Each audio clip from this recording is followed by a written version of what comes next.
ভগবান শ্রীকৃষ্ণের পূজা করেছিলেন, কিন্তু প্রথম তারা করতেন না। যাজ্ঞিক ব্রাহ্মণ কারা? যে সমস্ত ব্রাহ্মণ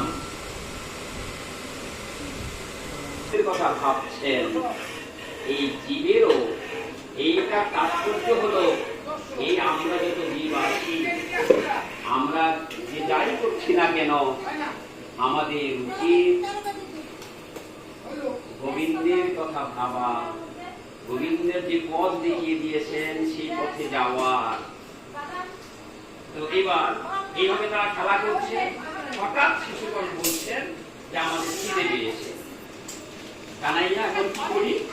এবার কানাইয়া বলছেন যে তোরা এক কাজ করে পাঠিয়েছেন, আমরা খুব ক্ষুধার্ত, রামকৃষ্ণ